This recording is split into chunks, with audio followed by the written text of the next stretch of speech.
architects, barbers, even cosmetologists, entrepreneurship and knowledge, bringing all of this. Hello and welcome to Beyond the Chair. My name is Erica Chancellor, your host, and today we have Miss Carmen in the house. Hey guys. Welcome, Carmen. Thank you.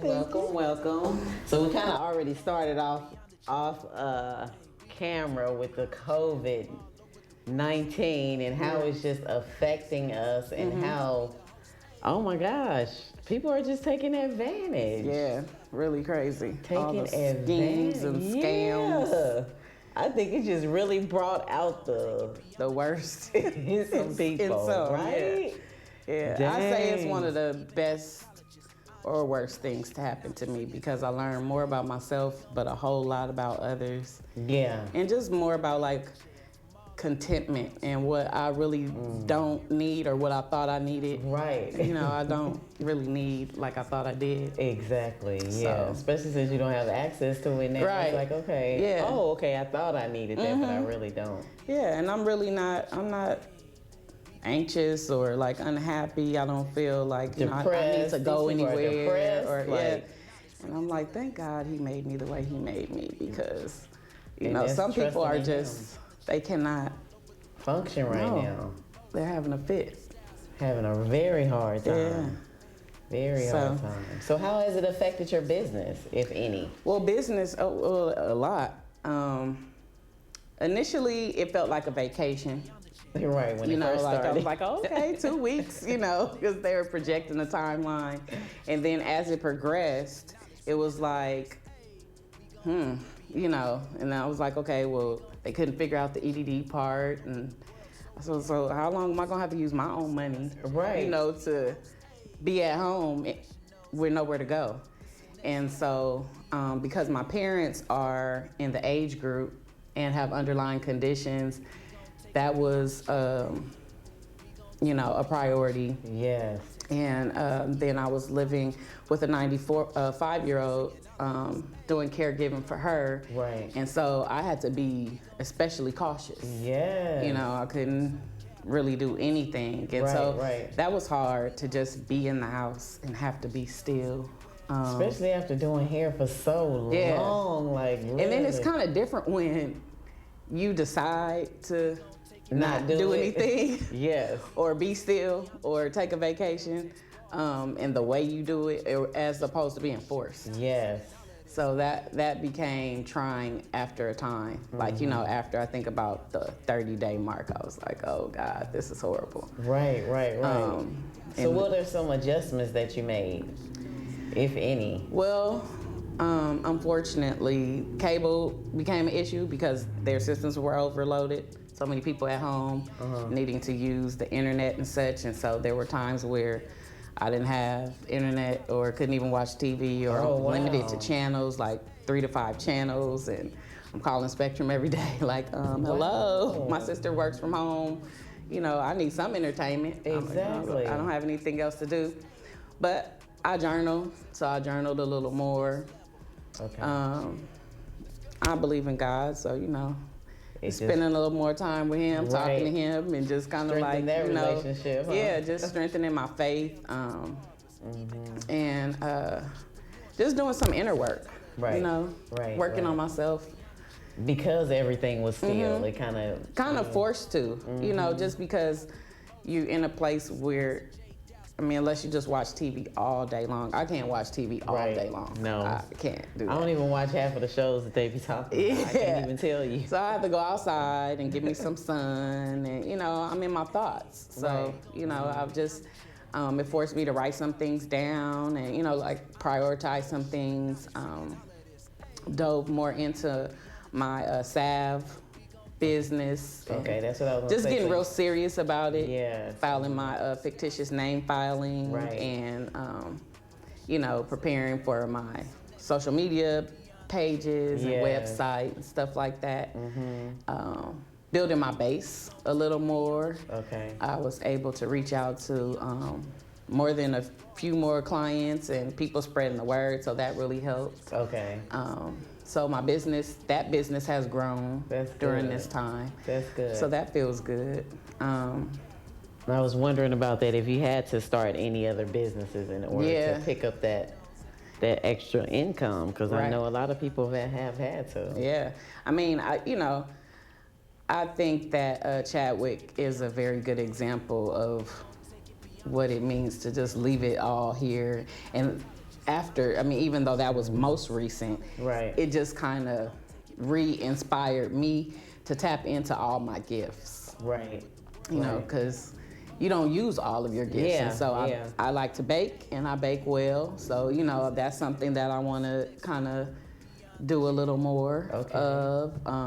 But the salve, that came about as my mom being diagnosed with breast cancer in 2012, and after having complications of neuropathy in her hands and feet, which is numbness, nerve damage. And so God had put it on my heart, and I was purchasing from another vendor for a while, and I got to a point where I needed a batch, and she said 6 to 8 weeks, and I was like, I could lose my whole base in 6 to 8 weeks, like I can't wait that long. And so I had tucked away a few little recipes and stuff like that, so I just put it all together, and she liked it, it worked. And so for all the customers that I had at the time, I gave them samples of mine, and that's kind of how that started. Oh, I might have to get some of that for my shoulder, girl.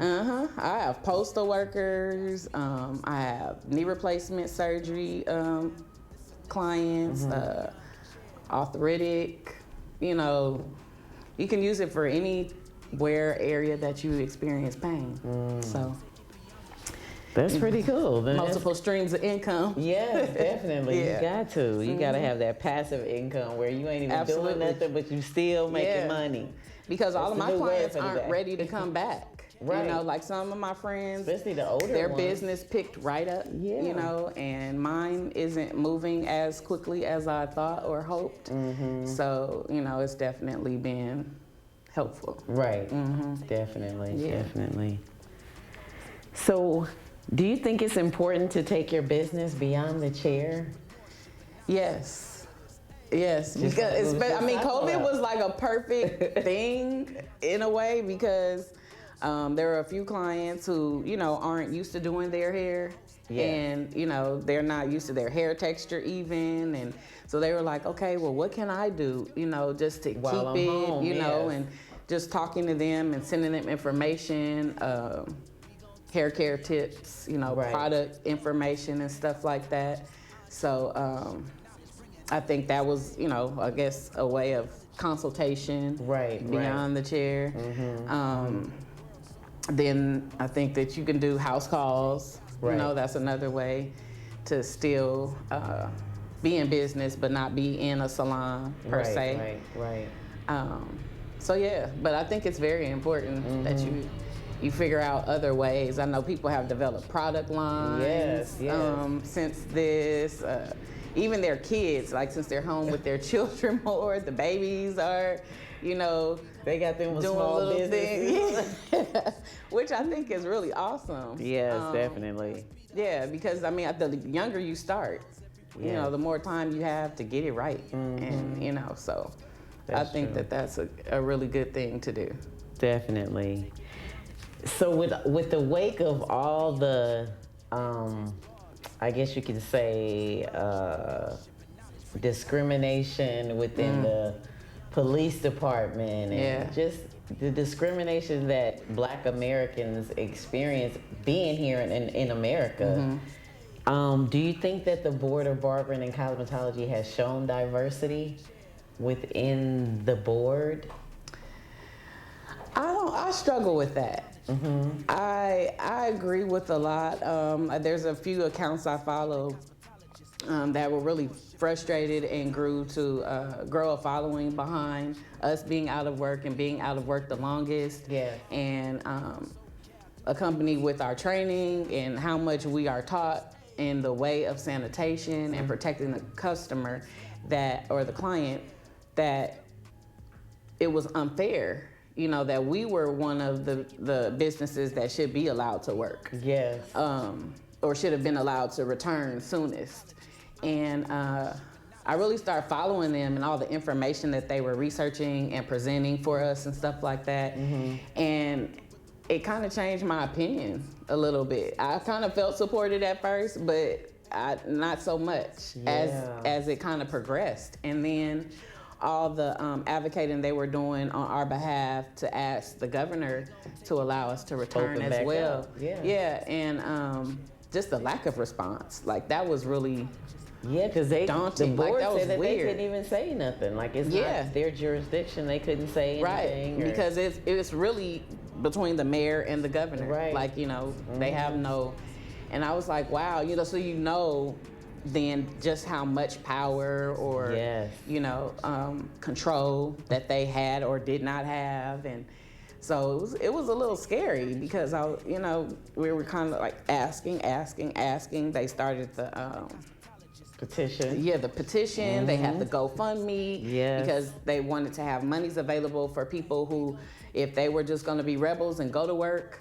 that if you donate to this fund, we will support you legally, in making sure that you can get out. And but I thought that was very peculiar, and I still do it. That we're only at 25%, but we can go to the grocery stores. And what does that really mean?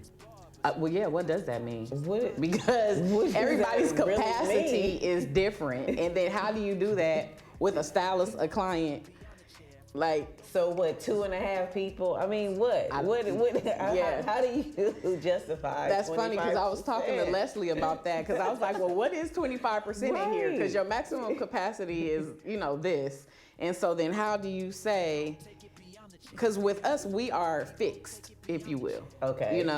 You know how many stylists you have that come to work. Exactly. But you don't know how many customers somebody stands to have. Yeah. So then we do I've always been the type to space my people. I do an hour and a half to 2 hours. I don't stack.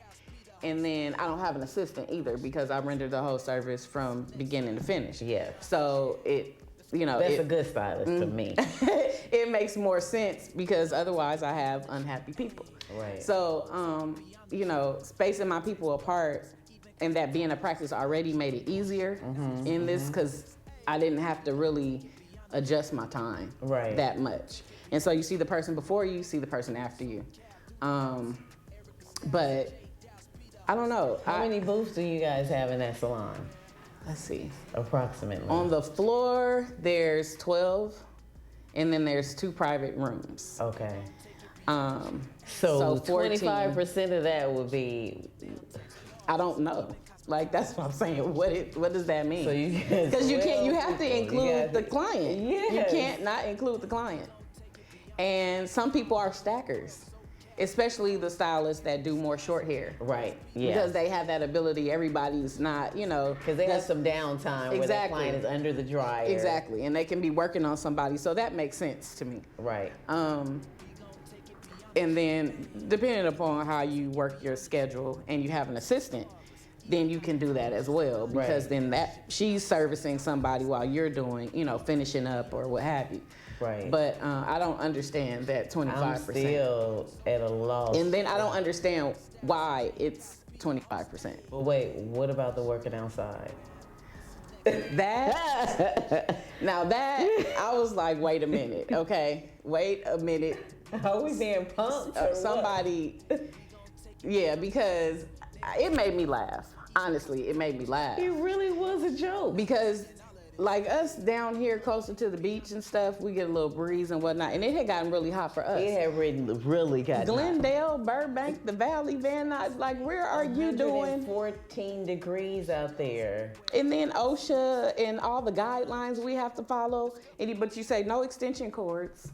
Well, it didn't make any sense. So then in that instance, I'm like, the state board said they were having these conversations or whatever, but the governor can't be the one to be allowed to make the decisions because he doesn't know what he's talking about or what our guidelines are. Obviously. I mean, he didn't seem to be clear. You say work outside. That was crazy. And I mean, people, God bless us. Especially us, I'm gonna say African Americans, honey, because we were itching for some services. Yes. We were itching for some services, and to go past Crenshaw and Imperial and see all those little tents lined up in the park. Whoa. And they had these doggone EDD cards itching their pockets too. But you're at home. Like, I mean. But it don't matter. They said, no, I need my nails done, my hair done, by any means necessary. To sit at home.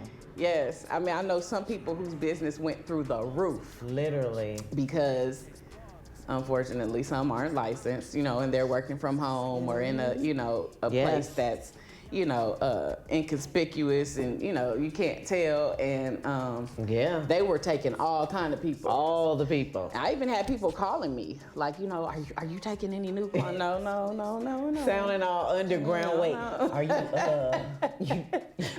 you got that? And they just want their hair done, That's all. They just wanted their hair done. They were not playing. So that was interesting to just kind of see what people were willing to do. Exactly. Like I said, oh boy, this is getting a little crazy out here. I was talking to somebody. She was like, I feel like I'm a backdoor drug dealer. Letting people in the back door come and get their hair done. Yeah, I mean, but at a point, because they hadn't decided on the amount at first, and until that changed with the additional 600 and whatnot, being honest, I gave my tax returns. And so based on what that was, then my allotment was based on what I reported. Exactly. So, but some people, do things a little differently. But to each his own. But I don't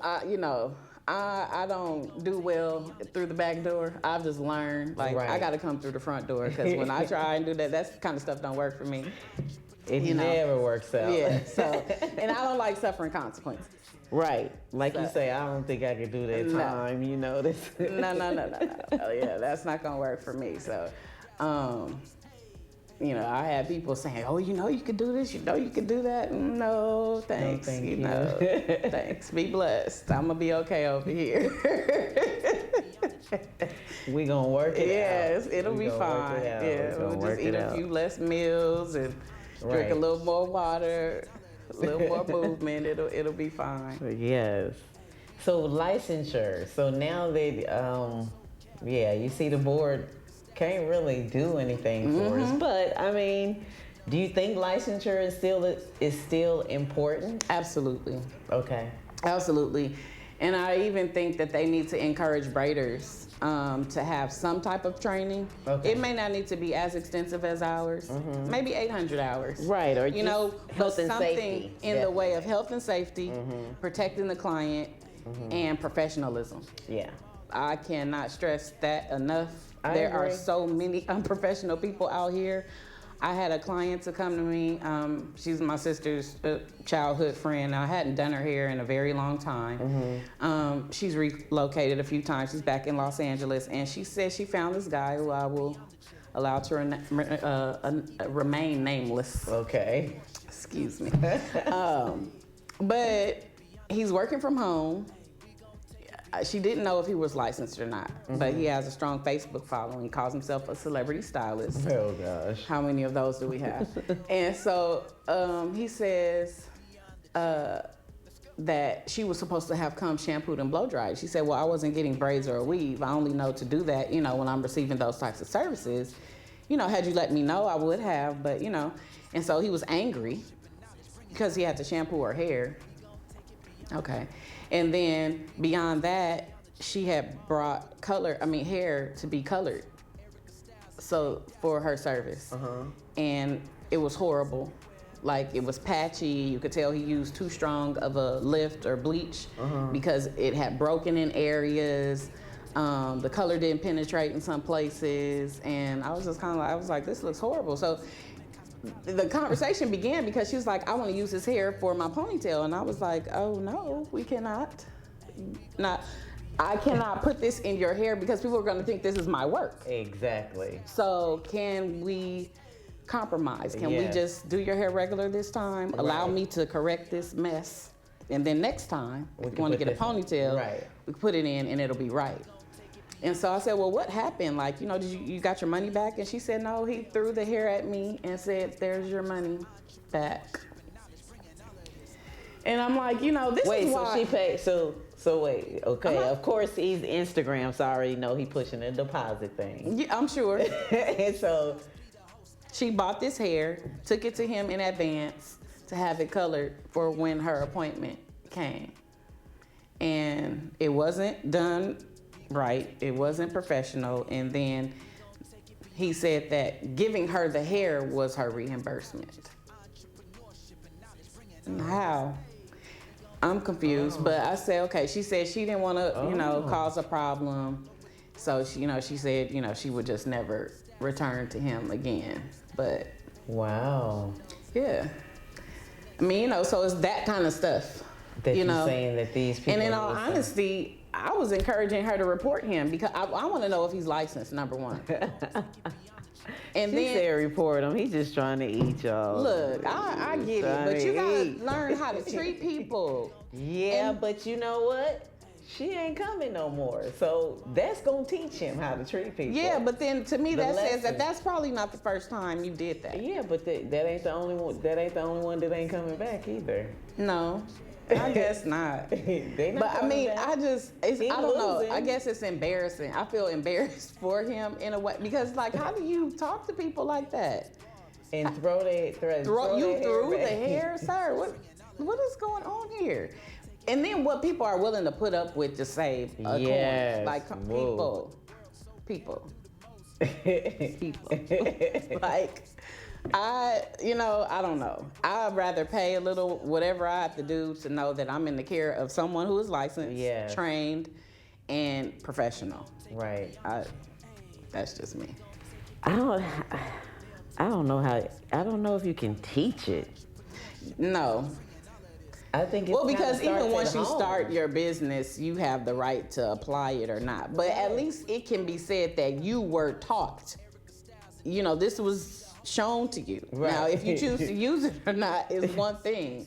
But when people just are allowed to go off on their own and start businesses, and I'm a braider, I don't know. Yeah.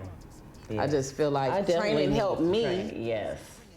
I think training helps. I definitely believe that us as African Americans are going to have to establish something for our braiders. Yeah, we need to. Because it's up to us to do it. Right. We're the majority.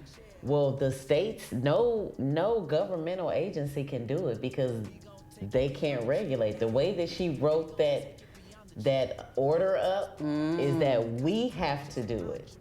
Oh, okay. We have to go in and we have to start the organizations and start the trainings and the schools. We have to do it, but nobody's doing it.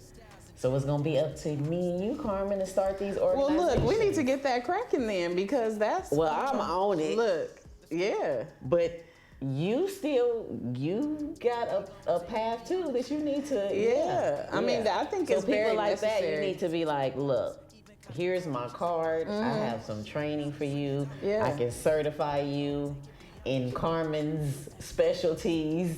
And that's what we got to do. Look, another stream. That's what we got to do. Yeah, that's what we are going to have. I didn't know that. Because the states, So when we talk about hair braiders, that's why I'm a little bit softer on them. Okay. Because they don't get the funding that the cosmetology licensees get. But I don't understand. Because they're regulated by the state. It's hair, though. So to me, it should be anything that relates to hair. Board of Barbering and Cosmetology regulate chemicals, not hair. Oh, yeah. That's true, when you break it down. But when you talk about a hair braider, that's hair. But that's natural hair. In the way that there is so much forced balding and traction alopecia, because that is a thing.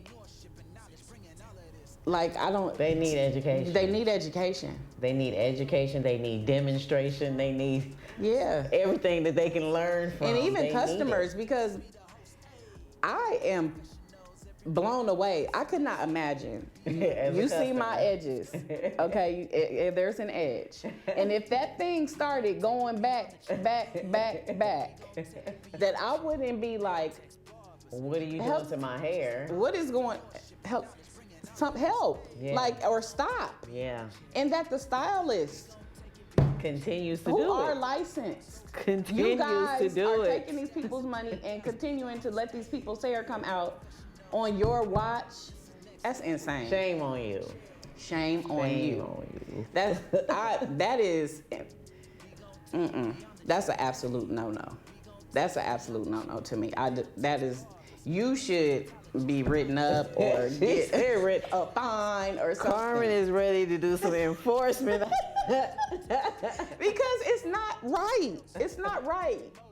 But Carmen, you have to know. Happening too. Carmen, you have to know that those people, and most of those people they not in business, or they not gonna be in business for long. And then you want to come to me after you done let your edges come all the way back here talking about, can you make my hair grow? Yes. What can you do to make my hair grow? I'm Carmen Renee Anderson, not Jesus Christ. Okay? I'm sorry. I have two hands. No miracles over here. I can't perform no miracles. No. And when you saw it going just a little, that's strange to me. Yes. And now we got a world full of weaves and wigs. We do. God bless the wigs. The wigs with the lace fronts and the glue and the baby hair. And the okay, I'm just gonna go to the next question. So what type of advice would you give an up and coming cosmetologist? Find somebody older than you. Find a real mentor. Like I was told, when you want to go somewhere, find people that have gone there, that are there, that have been there. Right. Some of my mentors have been Mark Anthony. Mm-hmm. I believe he lives in Atlanta now. He was an excellent stylist. Mm-hmm. My mom also went to another guy named Greg. I had a guy named Tony. Mm-hmm. They used to work at Just Showing Off. They used to do my hair. Mm-hmm. My aunt Rochelle, she's owner of Turning Heads. Mm-hmm. Melvina Scott, Golden Touch. Mm-hmm. New Attitude with D. Those were places that I started as an assistant. And having gone to Dudley's to get my license in the first place, they were just very rigid and strict, and maybe that's why I feel like I want to, hurt somebody, get my pen and pad and start giving out tickets, because of how serious they were about the education and the theory, and how we represent ourselves as a people in business, and that was very important to me. So I would just encourage them to go find some people that they might consider grandmas or great grandmas, people who have been in the business a very long time, because and inspire them. Yeah, because the way that they do things now is so different. Yeah, I learned that by us connecting. Yeah, and contacting the schools and learning that they don't use real tools and everything is plugged up. And I'm like, what? I could never. Do I use those things? Absolutely. Right. But time and a place for everything. I will always have a pressing comb. And a stove. Yes. And Kazuri and Golden Supreme and whoever else making Kentucky made, please. Y'all better not stop making that stuff. Please, okay? That's our business. Because I need the big mouth stove. Exactly. We need the big mouth. I want to cold and hot. Yes. I can't, sorry. But Kentucky made is just. Yes. That's we need them to continue. Yes. The Marcel iron. Yes, it's very important. Yes. And to me, you start there. That should always be the foundation. That should never change. Mm-hmm. And then you can apply new techniques. We learn new techniques since going to school. Definitely. But I think that should always remain a part of the foundation of hair. Mm-hmm. Especially when you're learning to do textured hair, African American hair. Yes. Because that's our roots. Mm-hmm. Mm-hmm. That's how it began. So why would you take that away? Right. So I would encourage them to do that because they're lazy. I'm sorry, young people. I love y'all, but you guys are lazy. Carmen don't spare no punches. No, you're lazy, and y'all need to tighten up. Okay. You guys have started working at home by way of YouTube and tutorials and all this kind of stuff. And You don't want to work hard. Right. That's where that plug-in came in. And those roots are not straight, okay? And it's gonna revert back in a couple of days. Look, this from the north to the south. While my sisters and brothers in the south are talking about California press. No. Not with that plug. Not with that babyless titanium or ceramic. No, it is not happening. I don't care how strong it is. No, it's not happening. Okay, you need a pressing comb and a stove. See, because I scrutinize. I go on Instagram and I'm like, okay, but then I'm a zoom on in. Say, look at them roots, honey, and tell the story every time. Every time. Thank you so much, Miss Carmen. Okay. No. Before we go, tell me a little bit the name of your what is it? A ointment or? Okay, so the name of it is Body Kind Essentials. Right now, I've just started with a pain salve, which is good for any type of pain. Like I said, I have clients that have had knee replacement, hip surgeries, that have arthritis, neuropathy. Just neck, shoulder, back pain. I have postal workers, masseuse that use it. I use it on myself, like, I have long days. I come home and I'll get out the shower. I'll put it on my whole body. I relax, I sleep well. It's made with all natural ingredients, cold pressed, GMO free, organic. Okay. Lots of essential oils. Okay. So that's my new project, and I hope to start there and then, broaden my line, right, and add a few more things. But for now, it's the pain salve, Body Kind Essentials. You can look for that real soon. And if they want to get their hair done, I had to send somebody over. I know. Look, that was the girl that I was telling you about with the ponytail. That was the girl? She was trying to find me first, y'all. Yeah, okay. I said, that's so funny that you called my friend. Like, and she was like, that was God. She said, because that man threw that ponytail at me. And so she's like, I need to get in a chair with somebody with some sense. So where can they find you at, Miss Carmen? Well, currently I'm at Lay Shop, which is at 328 South Market in Inglewood. Just around the corner. And City of Champions. Yeah. So that's where I am. Should I give my number? You can give your Instagram. I can give my Instagram, yeah, because I'm like, it's a couple crazies out here. So my but we don't answer call numbers we don't recognize, so honey, look here. Leave a message or send a text. Okay. So don't matter anyway. Hair by Carmen Renee on Instagram. All right, y'all. Well, thank you, Miss Carmen. Nail techs, barbers, out. even cosmetologists, entrepreneurship and knowledge, bringing all of this. Hey, we gon' take it beyond the chair.